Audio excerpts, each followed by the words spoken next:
Welcome back. We have almost proved Lagrange's theorem, which says that every natural number is a sum of at most 4 squares. We have the statement in front of you in this slide, and now we are really going to prove this result.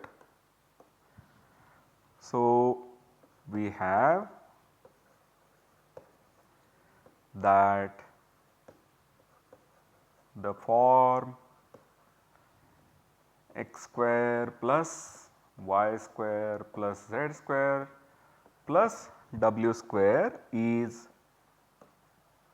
multiplicative. Let me recall it for you that we have given two proofs of this. We actually proved that x square plus y square plus z square plus w square is determinant of a special type of matrix. And further, if you take any two such matrices and take their product, then the product is again a matrix of the same form. And therefore, the numbers which are represented by these forms have the multiplicativity property, because if you have x square plus y square plus z square plus w square into a square plus b square plus c square plus d square, you will write both of them as determinant of some matrices of that form. Then you will take the product of the matrices, and determinant of a product is product of the determinant. So, determinant of that product of those two matrices will give you the required form. This is one way of proving, which was a somewhat advanced proof, because we use the concept of a matrix, its determinant and so on. But in the last lecture actually I had written down the whole expression for you. If we had x square plus y square plus z square plus w square into x prime square plus y prime square plus z prime square plus w prime square, then I actually wrote down the whole 4 numbers whose squares add up to the product of these two numbers. So, that is a second proof. So, therefore, we have that this form is multiplicative. Further, every prime, whether it is 2 or not, is represented by this form, and hence every natural number is a sum of at most 4 squares.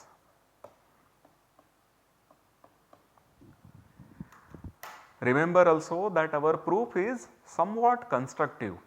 For 2 we have constructed the numbers whose sum of squares give you 2, and similarly for every prime the method that we have given will also tell you how to construct the expression for p as sum of 4 squares. And once you have it for every prime, then for every integer you write it as product of primes, and then for each prime factor you have the expression. So, you have the expression for n. This is something which is very important, because if you wanted to write from the scratch for an element n, for a number n as a sum of 4 squares, then the standard algorithms in computers may not work.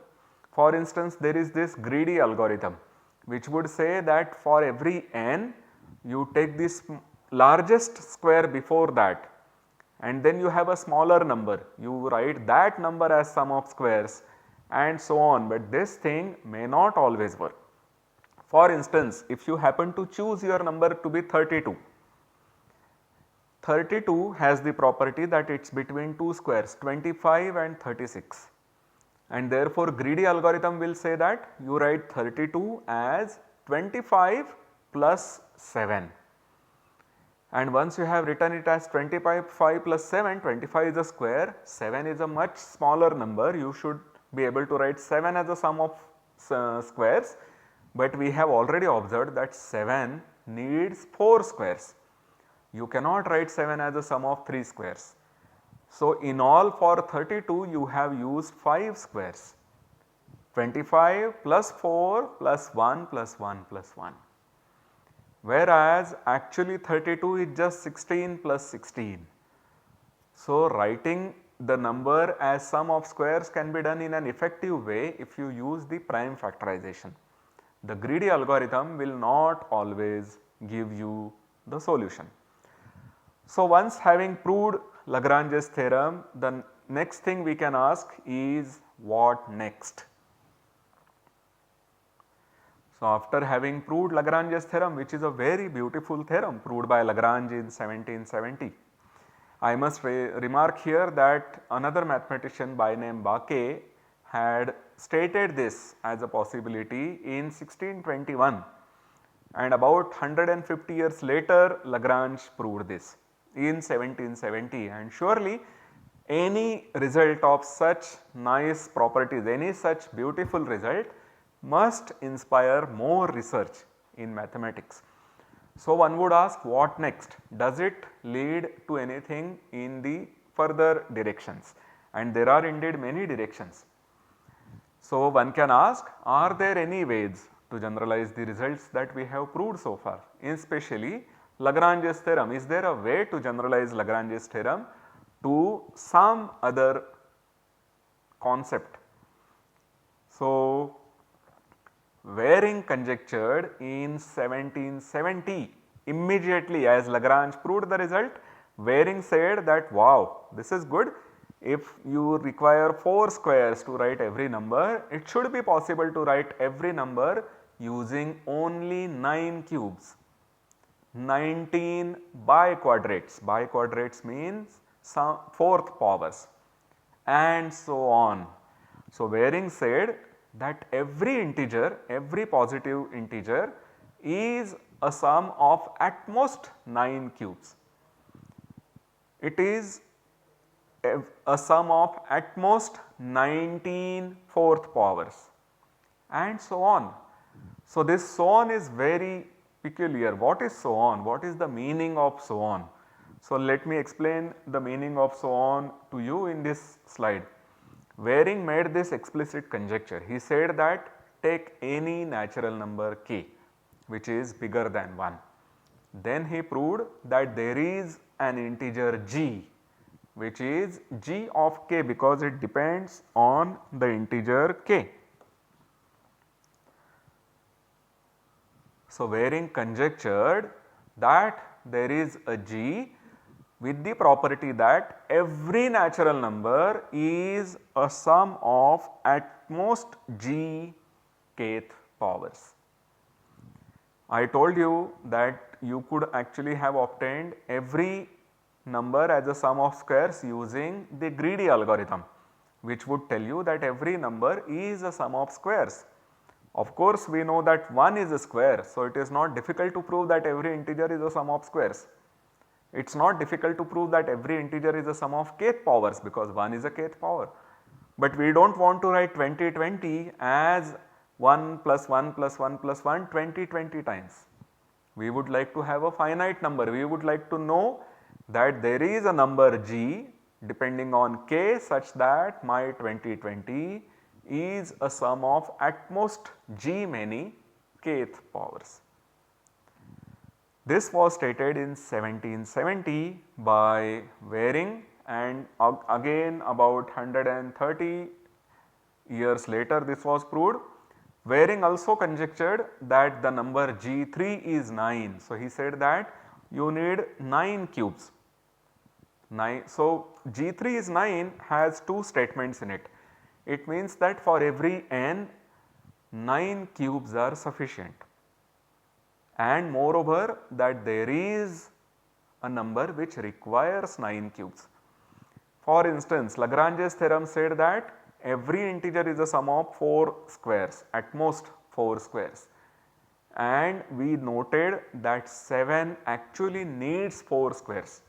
You cannot write every integer as sum of 3 squares because 7 is not a sum of 3 squares. So, you need to have 4 of them. The squares need to come 4 of them. You cannot just have 3 squares and they will sum to every natural number, that is not true. So, g of 2 is 4. and Waring conjectured that g of 3 is 9 and further that g of 4 is 19. So, he noted that 9 and 19 are needed, but he also conjectured that these are enough. What is a conjecture? Conjecture is a statement which a mathematician really believes to be true, but he or she does not have time to prove it, or perhaps he or she thinks that it is very difficult, will perhaps require some techniques which are yet to be developed and so on. So, a mathematician calls such a statement to be a conjecture, and it is of course a non-trivial thing to call something as a conjecture. You are putting your reputation at stake when you call something as a conjecture. But there are mathematicians who have feeling about various mathematical areas, and so they really believe that some statement has to be true, and so they make conjectures. So, Waring conjectured this, that for every k there is a fixed number, call that g depending on k, such that every natural number is at most g is a sum of kth powers, but at most g many of them. And further he proved that the g of 3 is 9 and g of 4 is 19, and as I have remarked, we already have that g of 2 is 4 by Lagrange. So, this was stated in 1770, and about 140 years later Hilbert proved it in the last century, 20th century. Hilbert proved this statement, and he proved the GK conjecture, which is that for every k he proved that there is such a finite number g with the property that every natural number is a sum of at most g kth powers. This is the statement that he proved. He did not prove that g3 is 9, neither did he prove that g4 is equal to 19. He proved that such a gk exists for every k in n. For every natural number n, of course bigger than 1, he proved that a gk exists. And this is a very important theorem, and therefore there was another proof of this theorem given by these famous mathematicians Hardy and Littlewood, and they proved this result using what is called the circle method. So, this is a method which was developed by Ramanujan essentially while dealing with the partition function and asymptotics of this function, but this was developed later by Hardy and Littlewood, and so it is called Hardy-Littlewood circle method, and using this method as an application they gave a proof of Hilbert's theorem of Waring's conjecture. So, they proved the conjecture made by Waring once again that such a gk exists.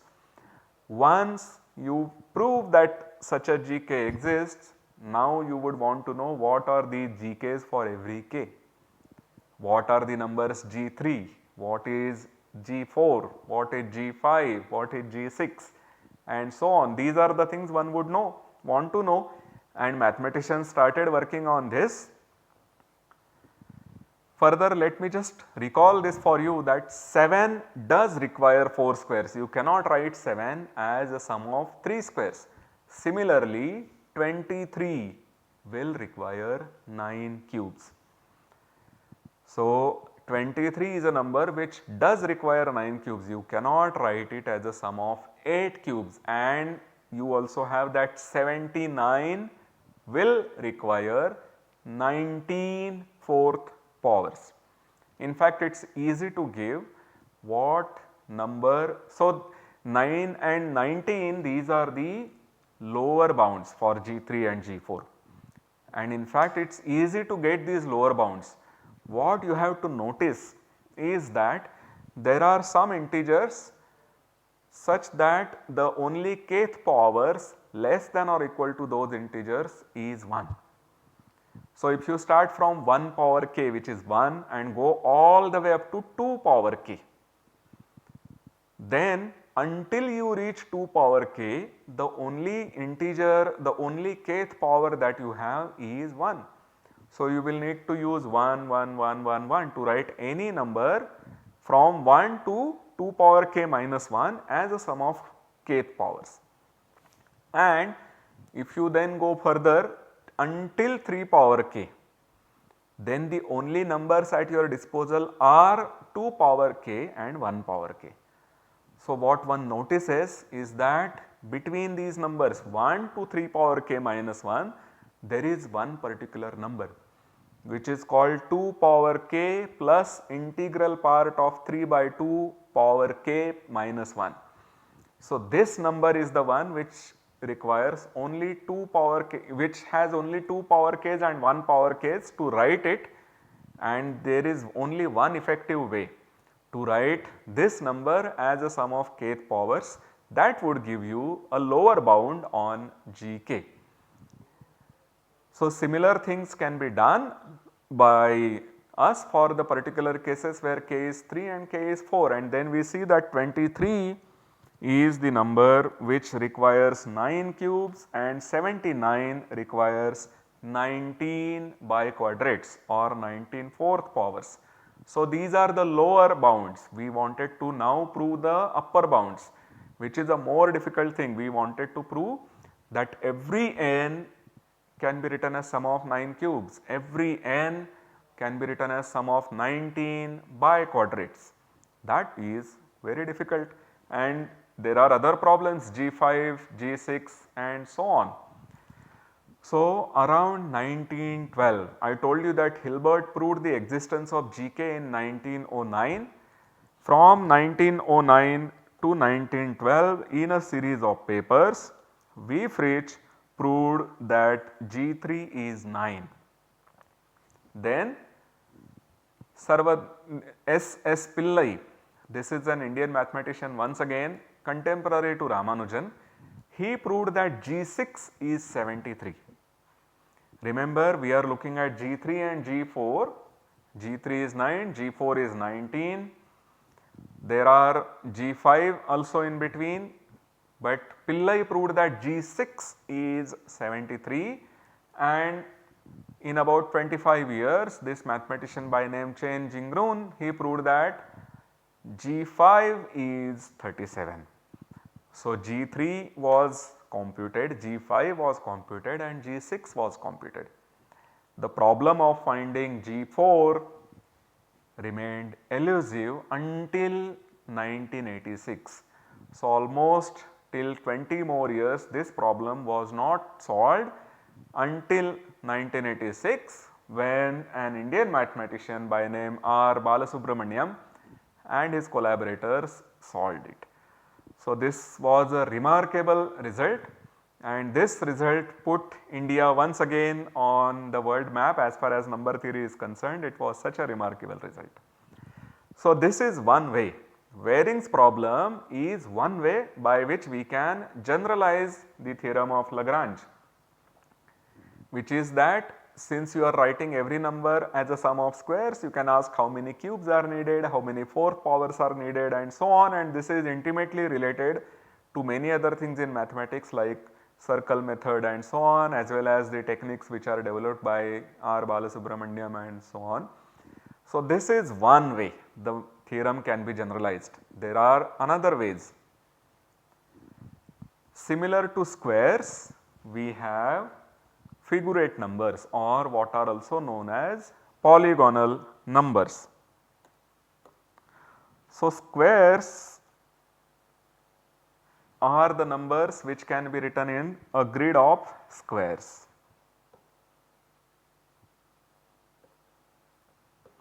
This is 1, 2 and then you have a grid of squares to write 9. And so on. So, we have actually a square number is called a square because you can put that number in a square grid where each side is represented by the square root of that number. So, 16 is the number of elements which are put in a square grid consisting of 4 rows and 4 columns. So, square is a geometrical figure.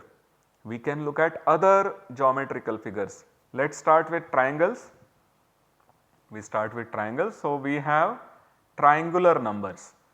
These are T1 which is 1, T2 which is 3, T3 is 6, T4 is 10, T5 is 15, T6 is 21 and so on, and let me give you a figure to represent the triangular numbers.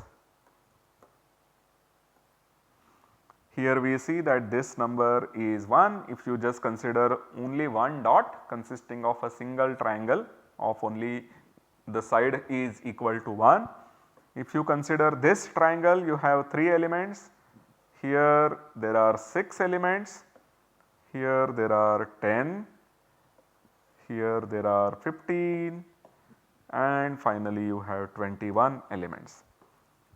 Many of you would have noticed that we are simply writing one dot followed by 2 dots followed by 3 dots and so on up to n dots, and then the nth triangular number is the sum of these numbers. So, you have n plus n minus 1 plus 2 n minus 2 dot dot dot up to 1. So, triangular numbers are easy to write down. There is a formula for them which is n plus 1 by 2.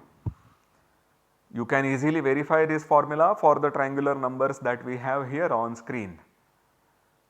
So, these are the triangular numbers, and now there are also pentagonal numbers. So, you have the trivial pentagon consisting of only one dot, and then you have the pentagon of side where each side has 2 edges, each edge has 2 vertices, and so you have the number to be 5. This I have taken this picture from Wikipedia.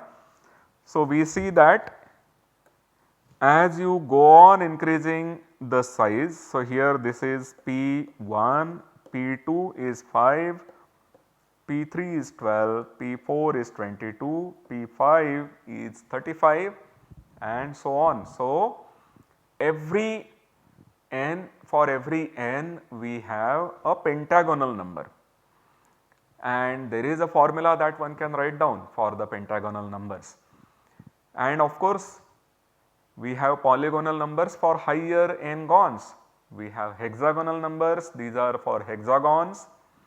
We have heptagonal numbers for heptagons, octagonal numbers, nonagonal numbers, decagonal numbers and so on. So, what we would actually be interested in finding out whether every natural number is a sum of a fixed number of polygonal numbers of a fixed type.